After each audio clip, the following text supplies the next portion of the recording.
Yes, now you.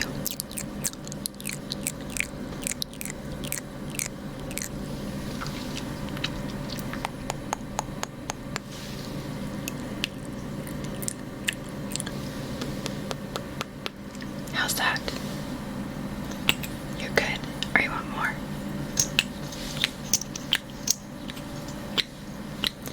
You are beautiful in every way. Looking beautiful. Not only pretty, but beautiful. Okay. There was once upon a time a young fellow who enlisted for a soldier and became so brave and courageous that he was always in the front ranks when it rained. As long as the war lasted, all went well, but when peace was concluded, he received his discharge, and the captain told him he might go where he liked. Hey Dottie, hello, hello, hello, hello, hello. Thank you for joining, Dottie. We're reading about the bear skin. As long as the war lasted and went well, but when peace was concluded, he received his discharge, and the captain told him he might go where he liked. His parents, meanwhile, had died, and he had no longer any home to go to. He paid a visit to his brothers and asked them to give him shelter until war broke out again. His brothers, however, were hard-hearted and said, "What could we do with you? We could make nothing of you. See to what you have brought yourself." And so turned a deaf ear. The poor soldier had nothing but his musket left, so he mounted this on his shoulder and set out. By and by he came to a great heath with nothing on it but a circle of trees, under which he sat down, sorrowfully considering his fate. "I have no money," he thought. "I have learned nothing but soldiering, and now, since peace is concluded, there is no need of me. I see well enough. I shall have to starve." All at once he heard a rustling. As he looked round, he perceived a stranger standing before him.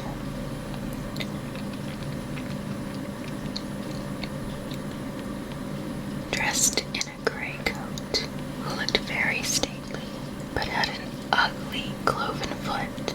"I know quite well what you need," said this being. "Gold and other possessions.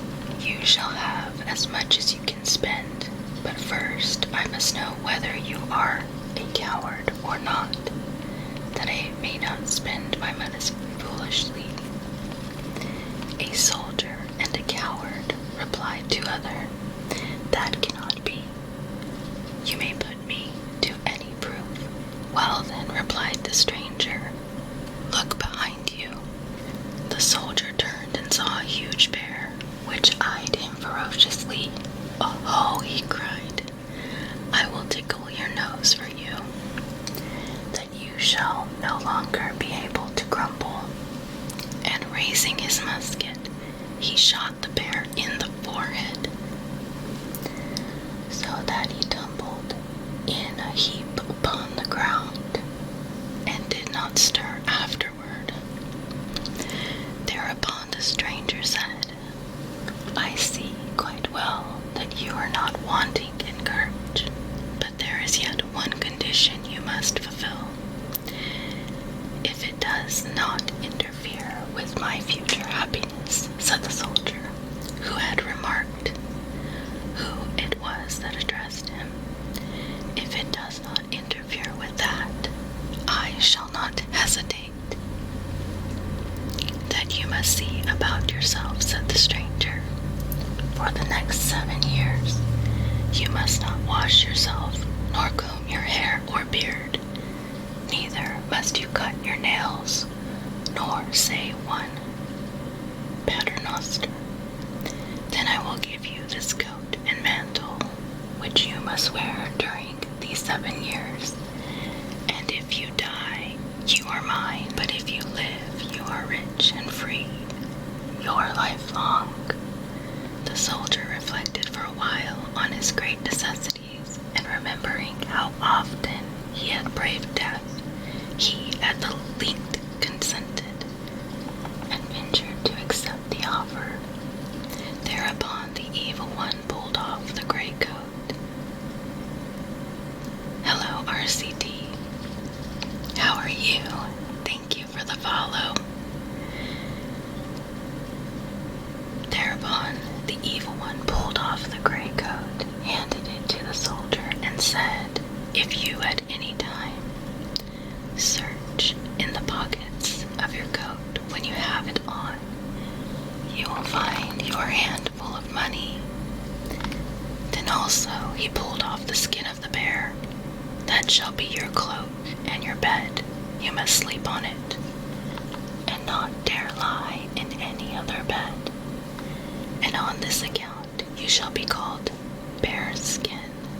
Immediately the evil one disappeared. The soldier now put on the coat and dipped his hands into the pockets to assure himself of the reality of the transaction. Then he hung the bearskin around himself and went about the world, chuckling at his good luck and buying whatever suited his fancy, which money could purchase. Then he hung the bearskin around himself and went about the world, chuckling at his good luck, buying whatever suited his fancy, which money could purchase. For the first year his appearance was not very remarkable, but in the second he began to look like quite a monstrosity. His hair covered almost all his face. His beard appeared like a piece of dirty cloth. His nails were claws. His beard appeared like a dirty piece of cloth. His nails were claws, and his countenance was covered with dirt, that one might have grown cresses upon if it had sown one seed. Whoever looked at him ran away, but because he gave the poor in every place gold, they prayed that he might not die during the 7 years. And because he paid the library everywhere, he found a night's lodging without difficulty. In the 4th year, he came to an inn where the landlord would not take him in, lest he even refused to give him a place in the stables, because the horses would be frightened. However, when Bearskin put his hand into his pocket and drew out full gold ducats, the landlord yielded and gave him a place in the outbuilding, but not till he had promised that he would show himself. He would not show himself for fear the inn would gain a bad name. While Bearskin sat by himself in the evening, wishing from his heart that the 7 years were over, he heard in the corner a loud groan. Now the soldier had a compassionate heart, so he opened the door and saw an old man weeping. Violently, Bearskin stepped near, but the old man jumped up and tried to escape. But when he recognized a human voice, he let himself be persuaded, and by kind words and soothing on the part of the soldier, he at length disclosed the cause of his distress. His property had dwindled away by degrees, and he and his daughters would have to starve, for he was so poor that he had not the money to pay, and therefore would be put into prison. If you have no care except that, I have money enough. Thank you for following, Bud.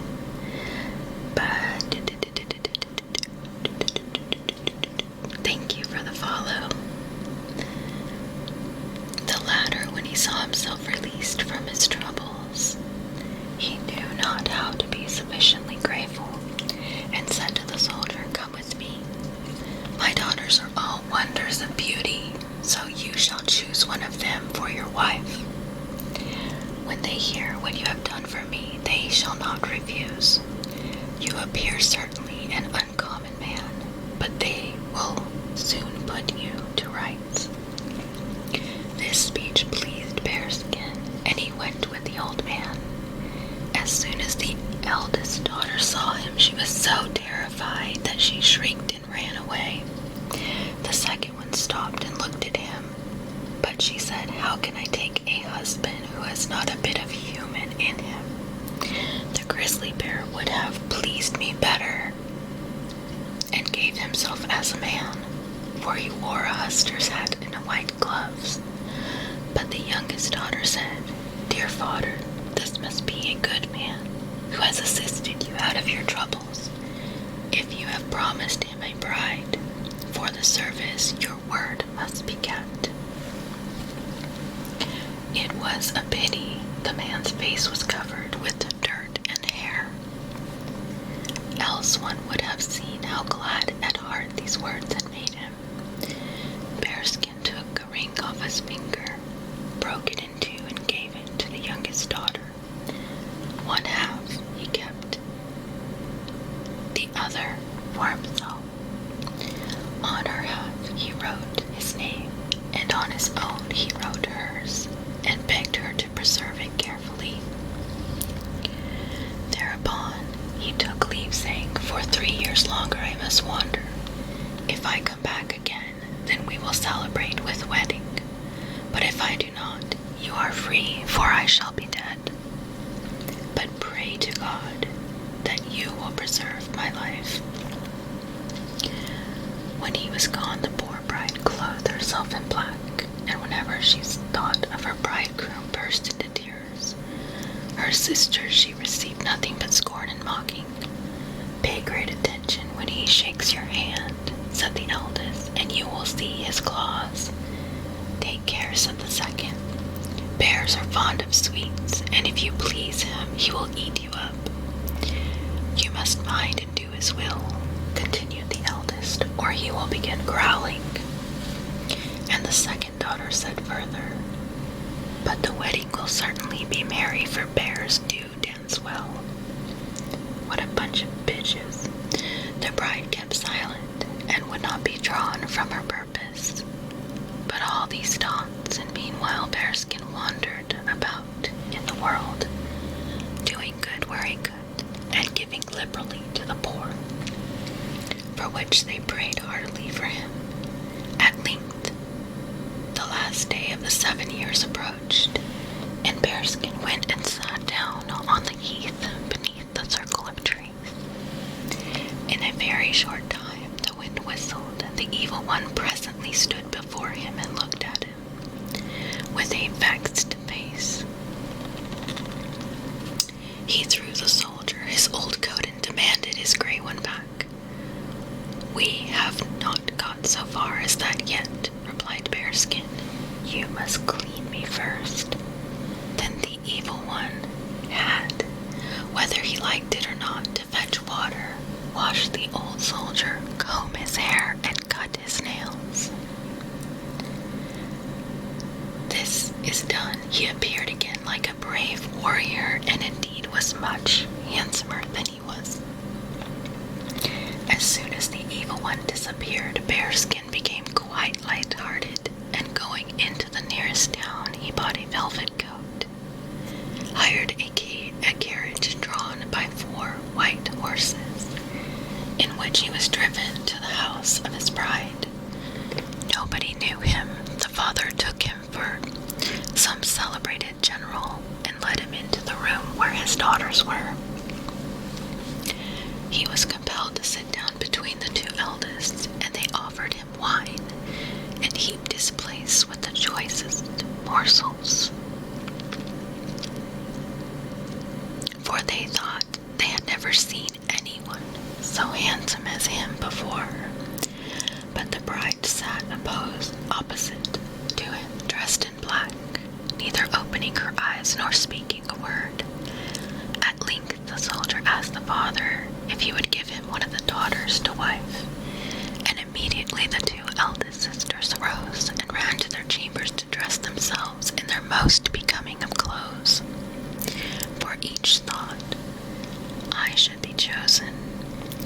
Meanwhile the stranger, as soon as he found himself alone with his bride, pulled out half of the ring and threw it into a cup of wine, which he handed across the table. She took it, and as soon as she had drunk it and seen the half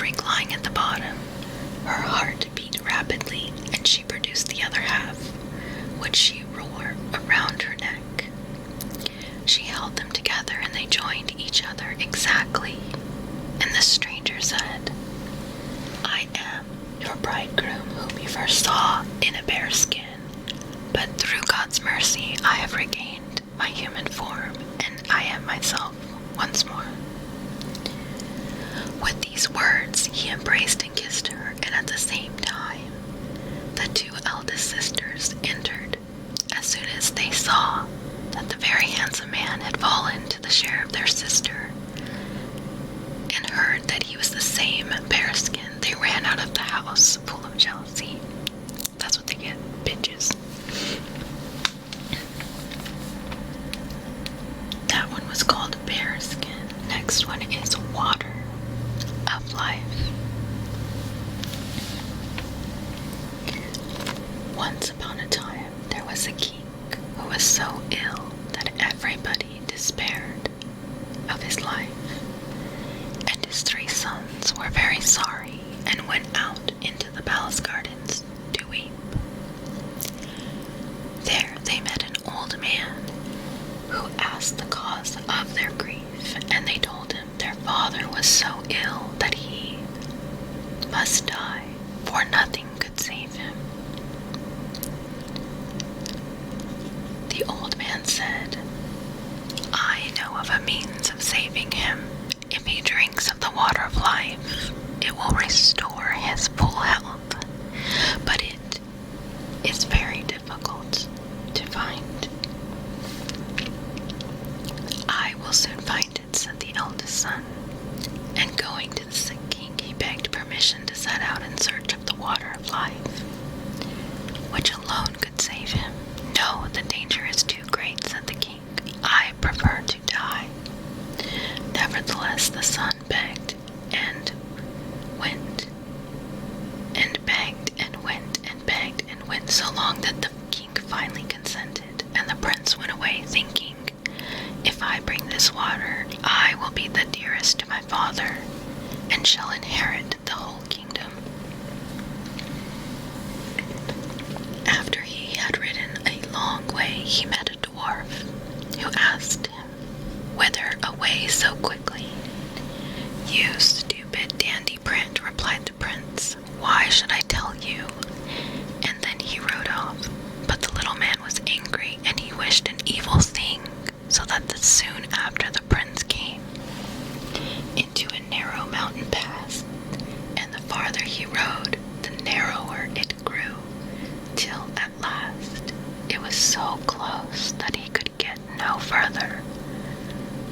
But neither could he return, because he could not turn his horse nor dismount, and as he sat there, like one amazed. Meanwhile, the sick king waited for a long while for him, but he did not return, and the second son asked to leave and go seek the water as well, for he thought to himself, "If my brother is dead, the kingdom shall become mine."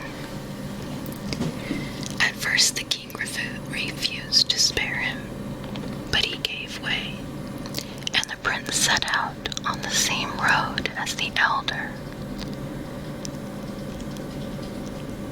One had taken and met also the same dwarf, who stopped him and said, "Whither ride you so hastily, little dandy-brand? What do you want to know?" And he rode off without looking around. My son's being loud in the other room. I don't know if you can hear him. The dwarf, however, enchanted him, and it happened to him as it had his brother. He came to where he could neither move forward nor backward. Now, when the second son did not return, the youngest begged leave to go and fetch the water, and the king obliged at last to give his consent. When he met the dwarf, and was asked whither he was going so hurriedly, he stopped and replied, "I seek water of life, for my father is sick unto death. Do you know where to find it?" "No," replied the prince. "Since you have behaved yourself," said the dwarf, "and not haughtily like your false brothers, I will give destination and show you where you may obtain the water of life. It flows from a fountain in the court of an enchanted castle, into which you can never penetrate if I do not give you an iron rod and 2 loaves of bread. With the rod, knock thrice at the iron door of the castle, and it will spring open. Within lie 2 lions with open jaws, but if you throw down each a loaf of bread, they will be quiet. Then quickly fetch the water of life before it strikes 12, for the door will shut again, and you will be stuck forever. The prince thanked the dwarf, and taking the rod and bread, he set out on his journey.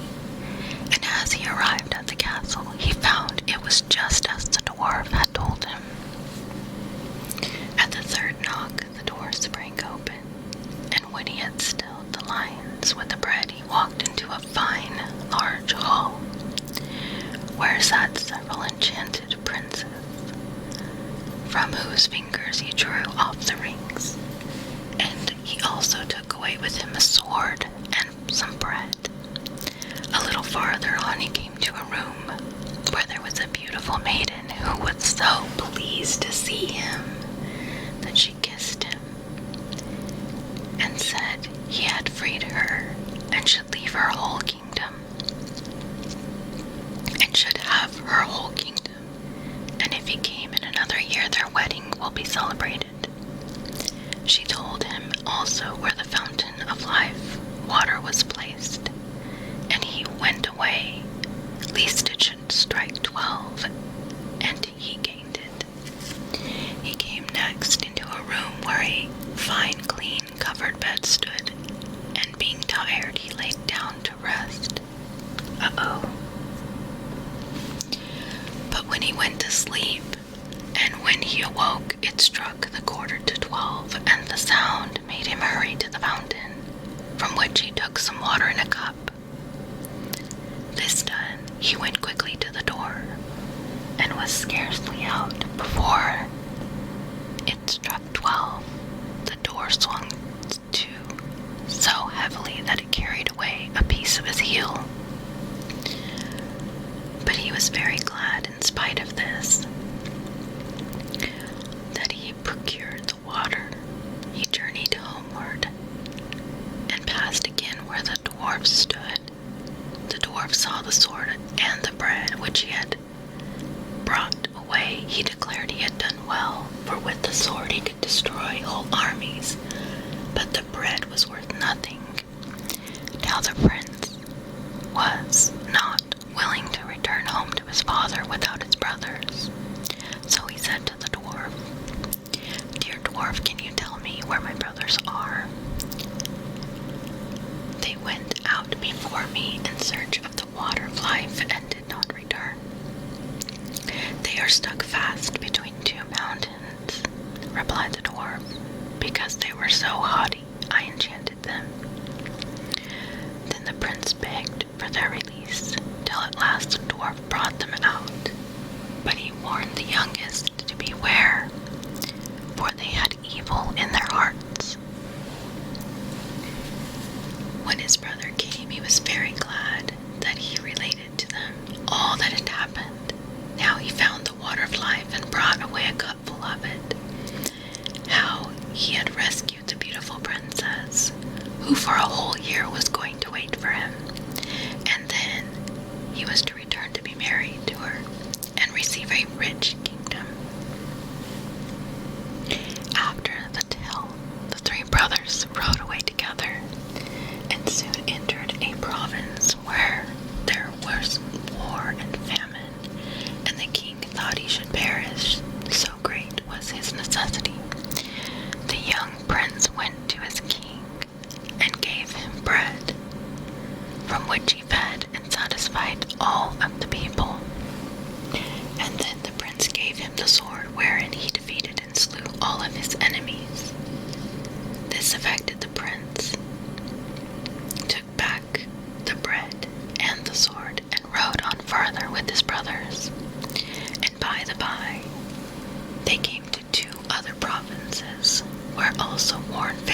destroying everyone. To each king the prince lent his bread and his sword, and saved all the kingdoms, all 3 kingdoms. After this, they went on board a ship to pass over the sea, which separated them from home. And during the voyage, the 2 elder brothers said to one another, Our brother has found the water of life, and we have not.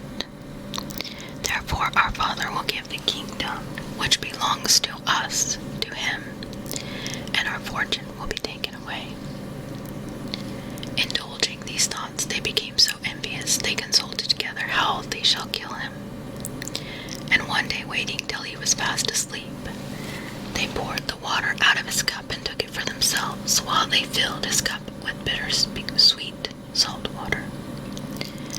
As soon as they arrived at home, the youngest brother took his cup to the sick king, that he might drink out of it and regain his health. But scarcely had he drunk a very little of the water when he became worse, for it was bitter. While the king lay in this state, the 2 elder princes came and accused their brother of poisoning the father. But they had brought the right water, and they handed it to the king. Scarcely had he drunk a little of the water, and the king felt his sickness leave him, as soon as he was as strong and healthy as in his young days. The 2 brothers now went to the youngest prince, mocking him and saying, You certainly have found the water of life, but you had the trouble, and we have the reward. You should have been more cautious and kept your eyes open, for we took your cup while you were sleeping, and now we intend to fetch your princess. Beware that if you betray us, the king will not believe you, and if you say a single word, your life will be lost, but if you remain silent, you will be saved. What a bunch of dicks. The old king, nevertheless, was very angry with his youngest son, who had conspired, as he believed, to take his life. He caused his court to be assembled, and sentence was given to the effect that the prince should be secretly shot. And once he rode out hunting, unsuspicious of any evil, the huntsman was sent with him to perform the deed.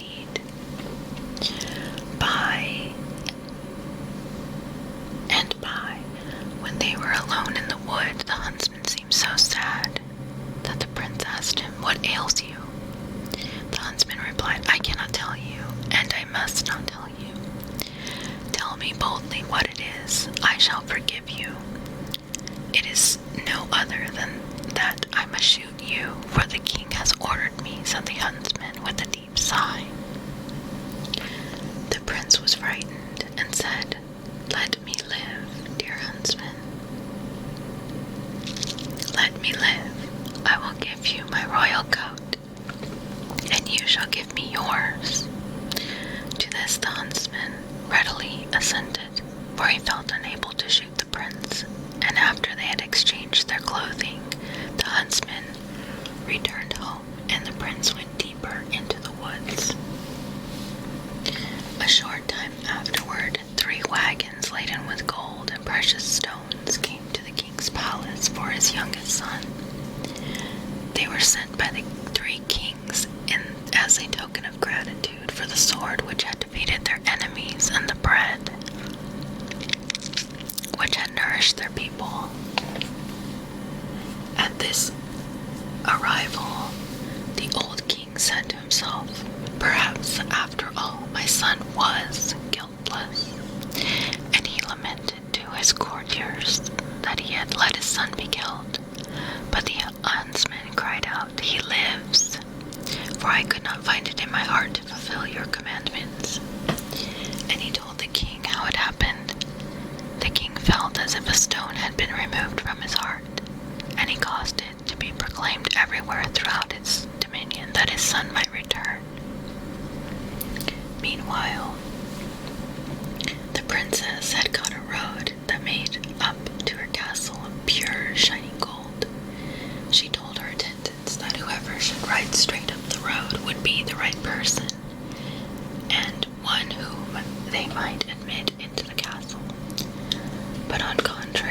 should ride up not on the road, but on the side. They were ordered on no account to admit, for he was not the right person.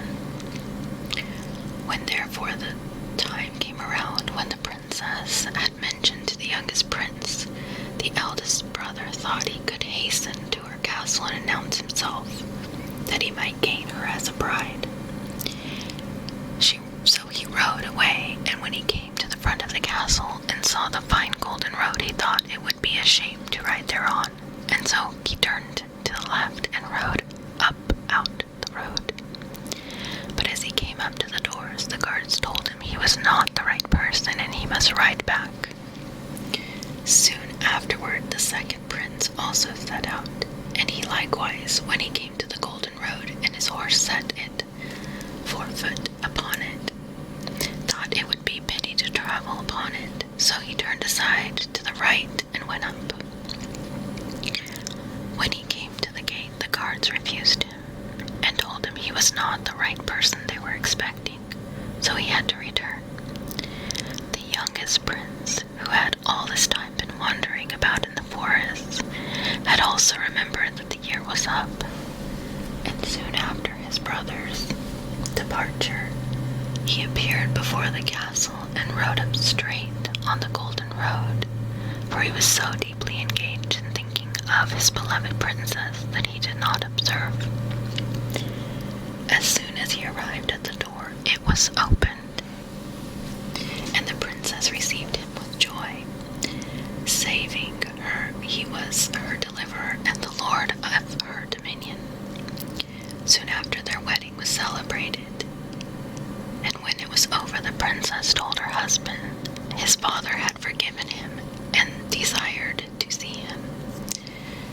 Thereupon he rode to the old king's palace and told him how his brothers had betrayed him while he was sleeping, and had sworn him to silence. When the king heard this, he would have punished the false brothers, but they had taken themselves off in a ship and never returned. I don't know if anybody's still here.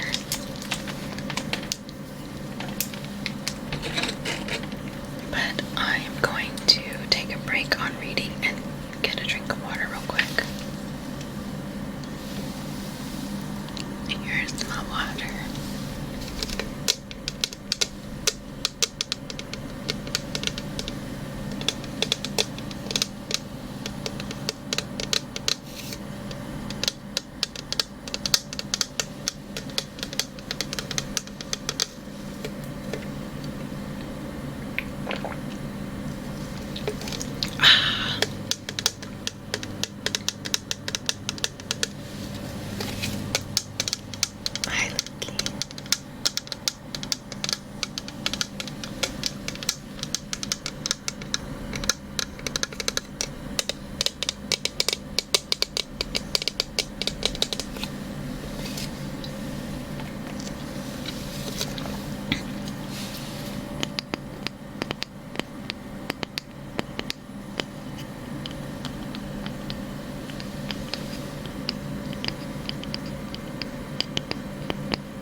Serendipity.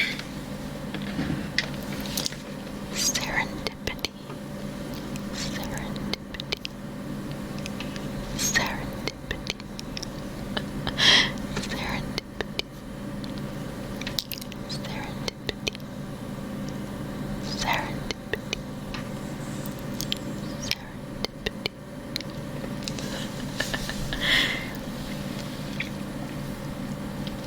Where's my lip gloss? Lip gloss. Lip gloss. Lip gloss. Lip gloss.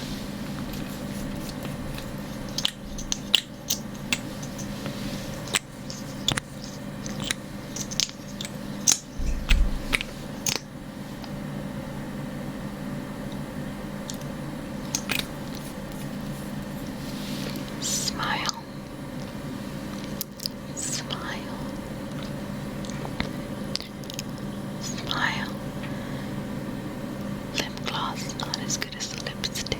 Lipstick. Lipstick. Lipstick. Lipstick. Lipstick. You like that one better? Lipstick.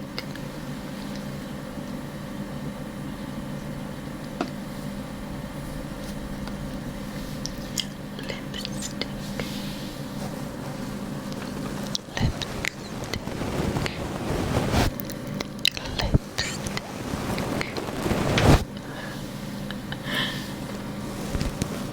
Serendipity. Serendipity. Someone is closing doors very loud. Serendipity.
Wise Bot, shut up. Or Street Elements, whatever it is. I found this on D's ears.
follow.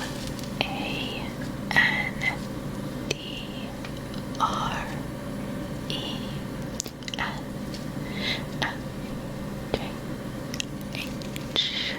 Thank you. Andres, thank you for the follow.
Okay, this is our sleepy pillow. It's our sleepy